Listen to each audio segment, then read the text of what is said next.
በየቦታው መስጊዱን እያፈረስክ ሰላም ይገኛል ብለህ ታስባለህ? እኔ እንደነዚህ አይነት አካላቶችን ጸረ ሰላም እላቸዋለሁ። ለዩምሊ ለዛሊሚ አላህ ለበዳይ ጊዜ ይሰጠዋል ይተዋል።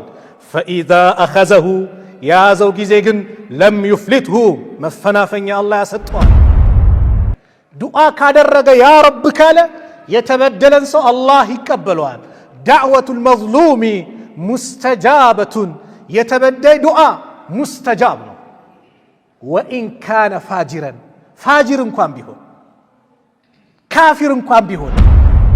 አሰላሙ አለይኩም ወራህመቱላሂ ወበረካቱ። ውድ ቤተሰቦቼ እንደምን አላችሁ? ሁላችሁም በያላችሁበት ሰላማችሁ በዝዝት ይበልልኝ። በዛሬው ፕሮግራሚ መግቢያ ላይ እንደሰማችሁት ኡስታዝ ካሚል ጦሃ ስለ መስጂዶቻችን መቃጠል መፍረስ የተናገረው በርካታ ነገር አለ።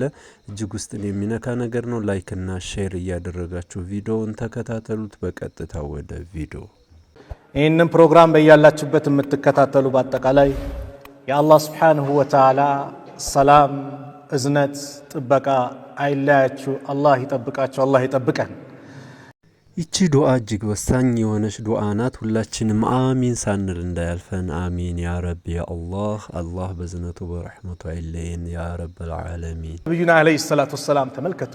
ነቢዩ ረሕማ የእዝነት ነቢይ ረሱል ዓለይሂ ሰላቱ ወሰላም መካ እንደዛ ደብድቧቸው ከሚወዱት ሀገራቸው አፈናቅሏቸው አስወጥቷቸው ኋላ የበላይ ሆነው በሁሉም ነገር በጦርም በምንም ከነሱ በላይ ሆነው በስምንተኛው ዓመት ፈትሁ መካን ከፍተው ሲገቡ ምን ማደርጋችሁ ይመስላችኋል ነው ያሏቸው። ነብዩ በቀል አላሰቡ። ነብዩ ምን አሉ? እናንተ ነፃ ናችሁ አሏቸው። ከሀገር ያባረሯቸውን ሊገሏቸው ያሏቸውን ነብዩ በዚህ አስተናገዱ። ለምን? የሰላም ዲን ስለሆነ። ሐታ ጦርነት ቢከሰት ጦርነት ላይ እንኳን ዛፍ እንዳትቆርጥ ያለ ዲን ነው። ህፃናትን እንዳትነካ ያለ ዲን ነው። ሴቶችን እንደዚሁም የአምልኮ ቦታዎችን በአጠቃላይ እንዳትነካ እንዳታፈርስ ያለ ዲን ነው። ጸብህ ከጠላትህ ጋር ብቻ ነው ያለ ዲን ነው። የራሱ ስርዓት ያለው ዲን ነው። ዛሬስ ሰላም ከሚገኝባቸው ቦታዎች መካከል ትልቁ ቦታ ወላሂ እንደ አላህ ቤት የለም። ሰላም የሚገኝበት የሰላም አምባሳደሮች የሚፈልቁበት በየጊዜው ሊበዙ የሚችሉበት ቦታ ማለት የአላህ ቤት ነው። ከነቢዩ ሰለላሁ ዐለይሂ ወሰለም መድረሳ የወጡት አቡበከር ዑመርን ተመልከቱ። ዑመር እኮ በሳቸው ኸሊፋነት ዘመን አንድ ሴት ይህን ለመስጊድ እንፈልገዋለን ብሎ ቤቷን ሲያፈርሱባት ደብዳቤ ዑመር ጋር ነበር የጻፈችው። የፍትህ የሰላም ዲን ነው። የማንም ሐቅ የማንም ግለሰብም ይሁን ማህበረሰብ ሊበደል አይገባም የሚያስተምር ዲን ስለሆነ ቤቷን ገንቡላት ነው ያሉት ዑመር። ከየት መድረሳ ወጡ ዑመር? እንደዚህ ፍትህን ሊያሰፍኑ በፍትህ ሊያስተምሩ ከየት መጡ ከተባለ ከነብዩ አለይሂ ሰላቱ ወሰላም መድረሳ ከመስጂድ ነው የወጡት። ከነብዩ ሰለላሁ ዐለይሂ ወሰለም መስጂድ ነው የፈለቁት። ስለዚህ መስጂድ የሰላም አምባሳደሮች የሚወጡበት ትልቅ ማዕከል ነው። በፍትህ የሚያስተዳድሩ የሚወጡበት ትልቅ ማዕከል ነው መስጂድ። የጎረቤት ሐቁን ሊጠብቅ የሚችለው መስጊድ በሚሰጠው ትምህርት ነው። ታዲያ መስጊዱን ዛሬ እያፈረስክ በየቦታው መስጊዱን እያፈረስክ ሰላም ይገኛል ብለህ ታስባለህ? እኔ እንደነዚህ አይነት አካላቶችን ጸረ ሰላም እላቸዋለሁ። ሰላምን ማይወዱ ሰላምን ማይፈልጉ ሙስሊሙ ማህበረሰብ ለሀገሩ የበኩሉን ነገር እንዳያበረክት አገሩን እንዳያሰድግ በተለያየ መንገድ ይመጡበታል። ሲለው በትምህርት ቤት ሂጃብ ላይ ይመጡበታል፣ ሲለው በሰላት ይመጡበታል። ዛሬ ደግሞ አላህን ከሚገዛበት የልብ እርካታ ከሚገኝበት የሰላም አምባሳደሮች የሚፈልቁበት ከሆነው ቤቱ ከመስጂዱ ሲያፈናቅሉ ሲያፈርሱት ታዲያ እንዴት ሰላም ይመጣል? እንዴት ሰላም ይገኛል? ሁሌ በሚዲያው ስለ ሰላም ይሰበካል፣ ተግባር ግን ሌላ ሆኖ ይታያል። ወላሂ ልባችን ቆስሏል። መስጊድ ከፈረሰበት ሰዓት ጀምሮ ልባችን ቆስሏል። ልባችን ታመናል። የአላህ ቤት ሲፈርስ ግን እንደፈረሰ አይቀርም።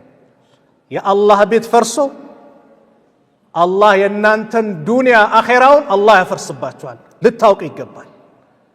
እውነታውና ሀቁ ይሄ ነው። እንግዲህ መስጂዶቻችን ሰሞኑን እያያችሁት ነው፣ እያቃጠሉብን ነው፣ በተደጋጋሚ ያፈርሱብናል። የእምነት ቦታዎች ማለት የሰላም መስበኪያ የሰላም አምባሳደሮች የሚወጡበት ነው። ነገር ግን በተደጋጋሚ እኛ ሙስሊሞች ላይ እየደረሰብን ያለው የሰላም ማጥፋት ወደ ጦርነት ወደ ሌላ ጥፋት እንድንገባ መገፋፋት እየተደረገ ያለው ነገር በፍጹም ትክክልና ተቀባይነት የሌለው ነገር። ሁላችንም ይህንን ተግባር ልናወግዘው ይገባል። ሁላችንም ሀቅ ልንለው ይገባል። በተደጋጋሚ እያያችሁት ነው። በጣም ውስጣችን እየተናካ ነው። ሞራላችን ስሜታችን እየተጎዳ ስለሆነ ትኩረት ልንሻ ይገባል። እንቀጥላለን። አላህ በዳይን መቼም ነጃ አውጥቶት አያውቅም። ለስኬት አብቅቶት አያውቅም። ፊርዓውንም ተንቀለቀለ፣ ወንዱን አረደ። ለአላህ እጅ ሲሰጡ አመና ቢረቢ ሃሩነ ወሙሳ ሲሉ እጅና እግራችሁን አፈራርቄ ቆርጠዋለሁ አለ። ፈለግከውን አድርግ አለ። ልጆቻቸውን ግደሉባቸው አለ። ሱብሃንአላህ ስንት ነገር አደረገ። መጨረሻ ሙሉ ለሙሉ በጅምላ ጠፋለው ሲል ሙሳ ይዘው እንዲወጡ ታዘዙ። ያ ሙሳ ኢና ለሙድረኩን ተደረሰብን እኮ አለቀልን ሲሉ ህዝቦች ፊት ለፊታቸው ቀይ ባህር አለ፣ ከኋላ ፊርዓውን አለ። አላህ ግን ያዘጋጅለት ቀን ነበረ እሱን የሚያወድምበት። ኢነላሃ ለዩምሊ ሊዛሊሚን አላህ ለበዳይ ጊዜ ይሰጠዋል ይተዋል። ፈኢዛ አኸዘሁ የያዘው ጊዜ ግን ለም ዩፍሊትሁ መፈናፈኛ አላህ ያሰጠዋል። ፊርዓውንን አንሳፈፈው እዛ። አቡ ጃህል ነብዩ ላይ እንደፈለግ ሲሆን በሁለት ወጣቶች አዋረደው። የአላህን ቤት ነክተ ደግሞ ገና የቀልብን ሰላም ነው መጀመሪያ አላህ የሚነጥቅህ። አእምሮን ሰላም አላህ ያሳጠዋል። ጭንቀት እንድትወርስ ነው የሚያደርግህ። አትጠራጠር። ኢንሻአላህ በአላህ ሱብሓነሁ ወተዓላ ፍቃድ አላህ ጭንቀት አላህ ይልቀቅባቸው። መስጂዶቻችን የሚያፈርሱ ሰላማችንን የሚነሱን በየጊዜው ለኛ ርዕስ የሚሰጡንን ጥላቶች የአላህ ጥላቶችን አላህ ጭንቀት አላህ ይልቀቅባቸው። የሰሩትን ስራ አላህ በእጃቸው ያስቆጥራቸው። ሌላ ምንም አይባልም። ውስጣችን በጣም እየተነካ ነው። ሰሞኑን መስጂዶቻችን እንዴት እየተቃጠሉ እንደሆነ በየቦታው በተደጋጋሚ እያየን ነውና ይህንን ነገር ሁላችንም ዱዓ ልናደርግ ይገባል። ይህንን ነገር ወደ አላህ ልንመለስ ይገባል። ለአላህ ልንሰጣቸው ይገባል። ይቀጥላል። የኡስታዝ ዳዋ እንከታተል። ስለዚህ የሰላም አምባሳደሮች ሰላምን የሚሰብኩ ሰዎች የሚፈልቁበትን ቦታ አፍርሰ የምትደሰት ከሆነ ወላሂ ነገ ታለቅሳለህ። አትጠራጠር። እንደፈረሰ መስጊዶቻችን አይቀሩም። ይሄን ልናውቅ ይገባል ኢንሻአላህ። ስለዚህም የአገር ሰላም ሊጠበቅ የሚችለው ሁሉም ሰላምን የሚያፈርስ ነገር ሲያቆም ነው። ስለዚህ አንድ መስጊድ ማፍረስ የመሳሰሉ ማህበረሰቡን መበደል ሰላምን የሚያውክ ነው። ይሄ ሊቆም ይገባል፣ ሰላም እንዲቀጥል።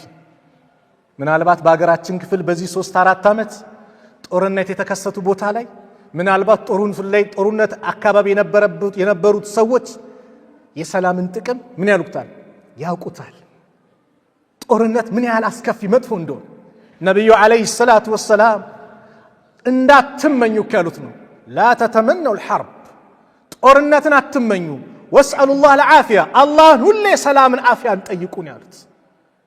ፈኢን አተው እምቢ ብሎ ገፍቶ ከመጣ ግን ጽኑ ነው ያሉት ረሱል አለይሂ ሰላቱ ወሰላም። ግን እንዳትመኙት፣ ሁሌ ሰላምን ለምኑ፣ ሁሌ ሰላምን ጠይቁ። ሰላም የወደመበት ቦታ ላይ ሰላም የጠፋበት ቦታ ላይ እነዚህ ሰዎች ያጋጠማቸውን ያውቃሉ። የተነካ ነው የሚያውቀው። የአይንን ጥቅም ያውቀው አይን ያጣ ነው።